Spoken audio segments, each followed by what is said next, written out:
James couldn't even manage simple tasks around the house, so he suggested we should just end our marriage. James mentioned casually, a smug expression on his face, as he stepped into the hospital room where I lay.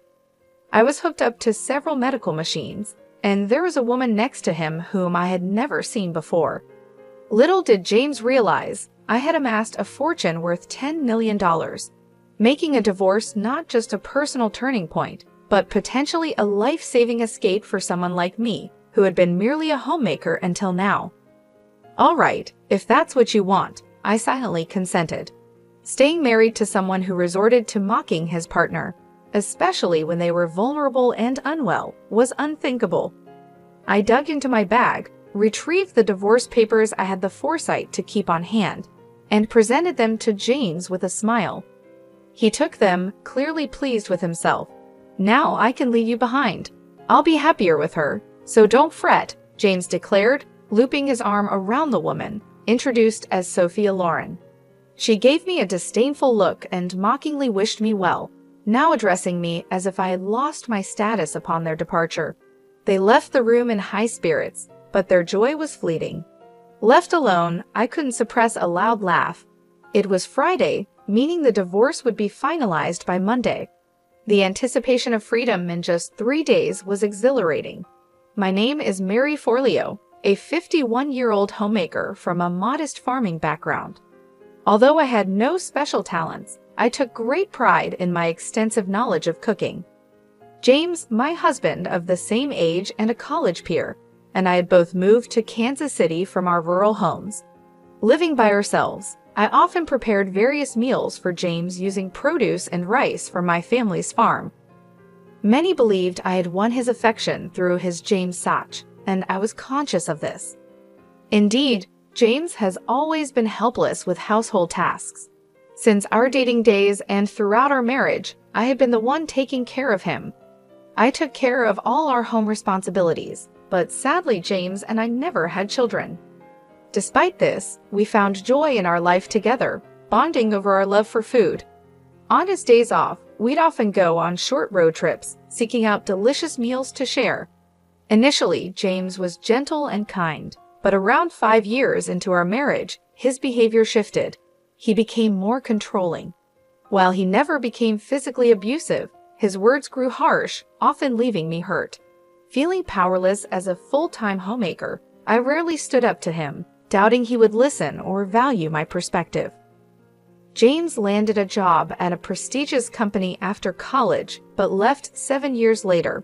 He hopped from one job to another, leaving us in a constant state of financial instability. However, at his most recent job, where he stayed for 4 years, things seemed different. He got along with his coworkers, and I harbor a small hope he might stick it out. Then, one day, James came home early, announcing he had quit his job yet again. My shock slipped out, causing his temper to flare. I dropped everything to appease him, apologizing for my reaction. James's mood was volatile, and I tread carefully to avoid worsening it. After muttering an apology, which seemed to calm him slightly, I resumed my role, serving him dinner and drinks without further comment. Over the years, my identity had faded. Married at 32, now 17 years later, I seldom showed my true self, instead playing the part of the compliant wife to keep the peace. After James had his fill and fell asleep on the couch, I cleaned up the mess he'd left behind, feeling a wave of sadness over the state of our marriage. This wasn't the life I had dreamed of. Looking back on our happier moments, I questioned whether continuing this way was bearable. The thought of divorce, once unimaginable, now seemed like a potential escape from this cycle of unhappiness. I began to plan my next day with a newfound resolve, ready to face the challenges I had long ignored. As James set off to the employment office, securing yet another job with remarkable speed, I made my way to the city office. There, I filled out and signed divorce papers. Although I wasn't fully prepared to file them just yet, holding onto them gave me a sense of security. I carefully hid the signed documents in a deep corner of my bag that I used often, wary of the potential fallout should James stumble upon them. "Where did you disappear to while I was out looking for jobs?" James inquired when I got back. I told him I had been to the stationery store to pick up some resume papers, thinking he might need them. James seemed pleasantly surprised by my thoughtfulness, his initial suspicion quickly replaced by a lighter mood. I handed him the resumes I had actually purchased, and shortly after, he left to meet a friend for drinks, excited about his new job. This position promised a stable salary and benefits superior to any he had before. Silently, I hoped this job would be the one he kept until retirement, especially since it involved sales and required him to spend evenings out more frequently. I treasured these moments of solitude, using them to recharge and always making sure to welcome James with a smile upon his return. Then, unexpectedly, I received a call from my mother. She excitedly shared news of a sudden windfall, $10 million from the value of family land we never thought we needed. The land was appraised at $12 million, and we could live comfortably with just a fraction of that. My mother, who had always been wary of James, especially after he became more possessive and even barred me from visiting my childhood home, suggested it was time for me to reconsider my life choices. She revealed that she had transferred the property, inherited from my grandmother, into my name to avoid inheritance taxes, providing me with an unexpected path to freedom. About a week later, I found myself in the aftermath of a traffic accident. Thankfully, my life was not in danger, but I would need to stay in the hospital for a week. After securing my belongings, including the divorce papers, in the hospital room's drawer, I contacted James to inform him of the accident. His first reaction was not concern for my well-being, but worry over who would prepare his meals during my hospital stay. This response further cemented my realization that my journey toward independence, fueled by my inheritance and the silent preparation of divorce papers, was not only necessary but imminent. I was on the brink of confronting James for valuing his meals over my well-being when I broke the news to him that I'd be hospitalized for a week. Apologizing, I suggested he find his meals elsewhere during my hospital stay. His reaction was anything but supportive. "Not even cooking for your own husband? What a lazy wife," he complained, before declaring he was on his way to the hospital. I had originally intended to discuss the inheritance with him that very night, but his response made me reconsider. As I lay in my hospital bed, hooked up to machines and undergoing various tests, I couldn't shake the feeling that my gut instinct about keeping the inheritance a secret was right. When James arrived, his harsh words stung deeply. Standing there with a smirk, he criticized my inability to manage household tasks even in my condition, and suggested a divorce, demanding compensation. Next to him was a woman I didn't recognize, oblivious to the fact that I was worth $10 million. He didn't understand that for me, a divorce wasn't just an end to our marriage, but a crucial turning point. Finally, I resolved to end it. Confronting a man who could so callously insult his wife while she was vulnerable was not something I could tolerate. I handed him the divorce papers I had secretly prepared, watching as his smirk widened. "Now I can leave you behind. I'll be happier with her," he claimed, putting his arm around the girl he called Hannah. As they mockingly bid me farewell and left, laughing, I couldn't help but laugh myself. It was Friday, and the divorce would be processed by Monday. The thought of being free in just 3 days filled me with anticipation. The weekend passed quietly without a word from James, offering me a peace I hadn't felt in a long time, despite the restlessness from inactivity. Whenever I felt agitated, the nurses would encourage me to stay calm. By Monday evening, my phone began to incessantly ring with calls from James. Initially, I ignored them, but after half an hour of relentless ringing, I decided to pick up, curious about what he could possibly have to say after everything that had transpired. Upon answering James's persistent calls, His immediate shouting couldn't help but draw a laugh from me, which only fueled his fury further. He was irate that the divorce papers hadn't gone through as he expected. I couldn't resist chuckling as I informed him that I had preemptively filed a notice of non-acceptance, recalling how he used to casually threaten divorce during our arguments.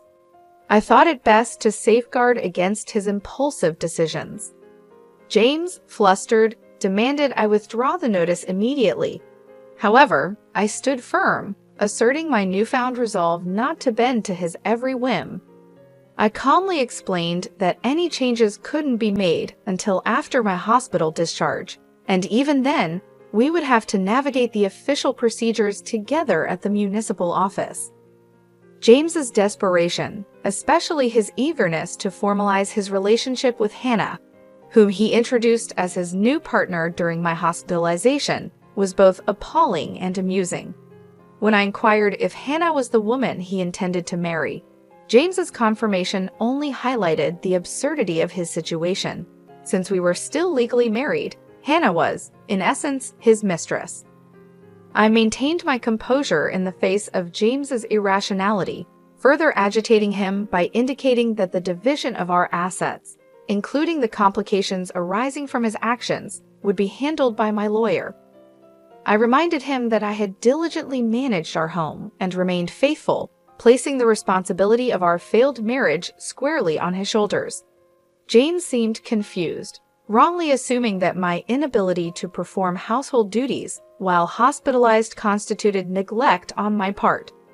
I patiently explained that his failure to care for me and his expectation that I should cater to his needs despite my condition was unreasonable. Not only was it neglectful, but as an adult, he should be capable of managing his own affairs. James's attempts to justify his behavior with flawed logic were bewildering. He clung to the belief that his relationship with Hannah absolved him of any wrongdoing, dismissing the fact that his affair was a clear breach of our marriage vows. Despite his stubborn insistence, it was evident that his arguments would hold no water in any reasonable discussion, let alone in legal proceedings. His inability to grasp the gravity of his actions and the legal and moral implications of cheating was astounding, revealing just how diluted his perspective had become.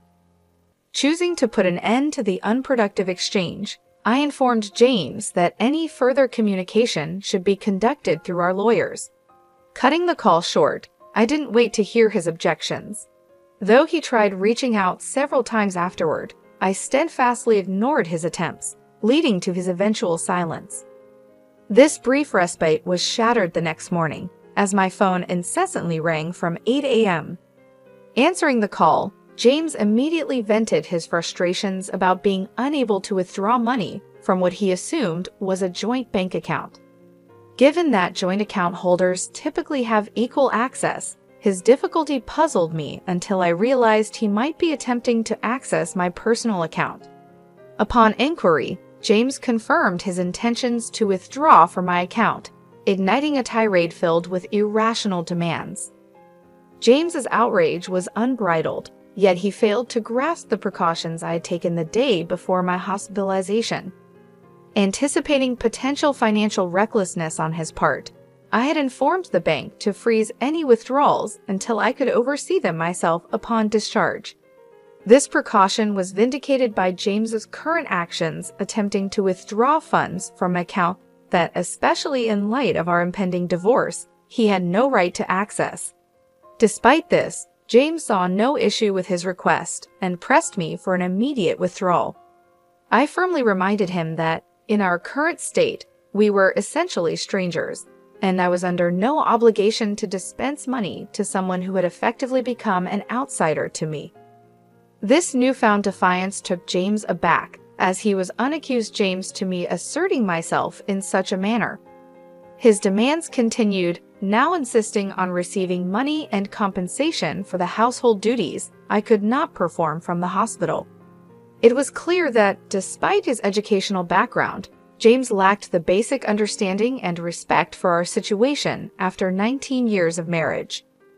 I addressed James with the patience one might use for a child. clarifying that I was no longer the passive partner he was used to manipulating. We would sort out the division of assets legally through a lawyer. His reaction was predictably angry, threatening to confront me in person at the hospital. Unperturbed, I had already taken measures to ensure my privacy and safety, instructing the nursing staff to admit no one but my parents to my room. True to his word, James did attempt to visit, only to be halted at the nurse's station, as evidenced by the continuous ringing and subsequent flood of messages on my phone.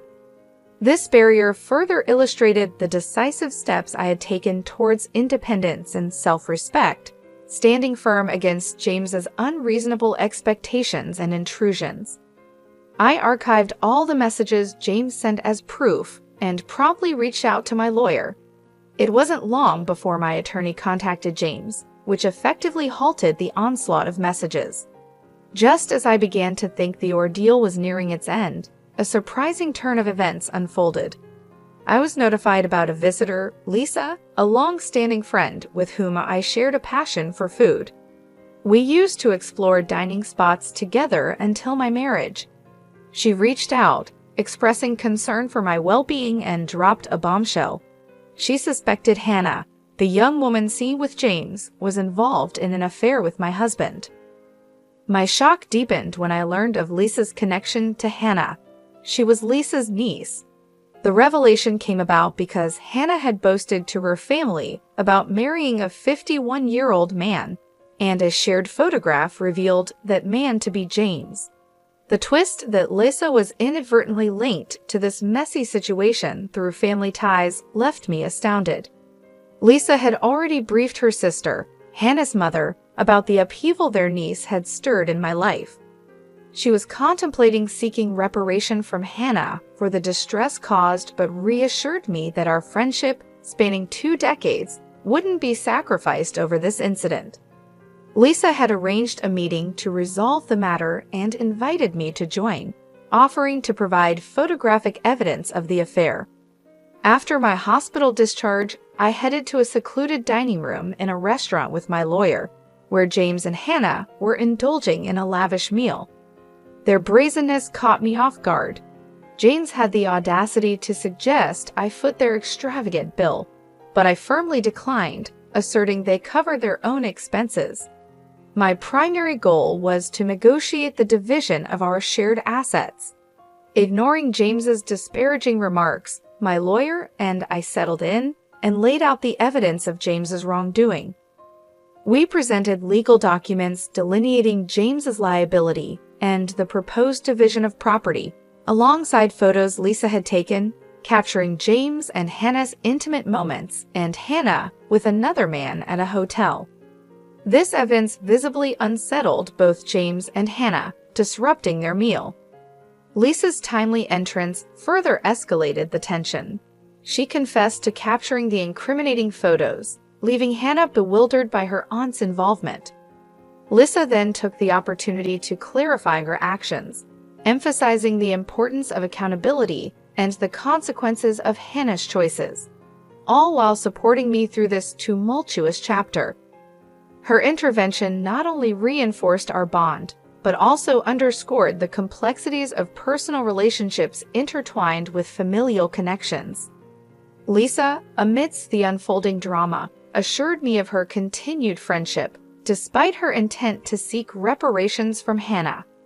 She condemned Hannah's behavior as reprehensible, especially after Hannah falsely claimed to be pregnant.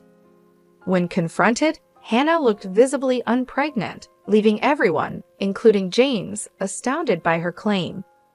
It wasn't long before she confessed to fabricating the pregnancy tale, admitting her strategy involved targeting affluent older men, with James unfortunately ensnared by her deceit.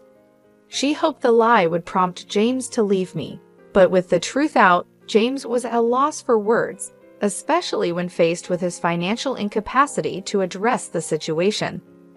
Lisa resolved to have Hannah apologize properly later and escorted her niece away, leaving James and me to a tense conversation.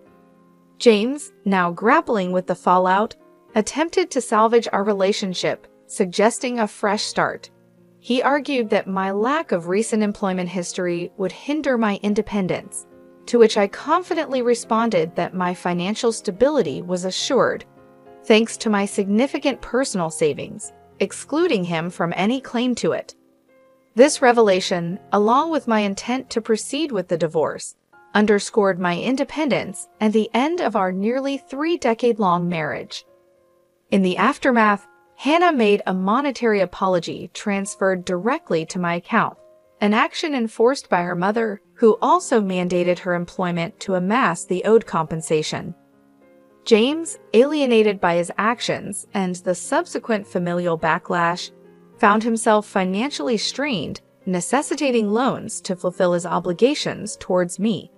His professional life suffered as well, with his indiscretion leading to job loss and a new, challenging chapter involving multiple jobs to manage his debts.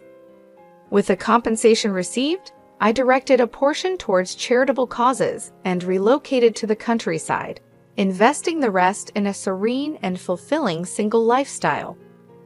My bond with Lisa remained strong. We embraced our singleness, planning to cohabit, explore culinary delights, and embark on leisurely journeys together. Our shared excitement for a future filled with friendship, food, and travel marked a hopeful chapter, ready to commence with the upcoming move. I looked forward to a life of joy and authenticity, free from the shadows of the past.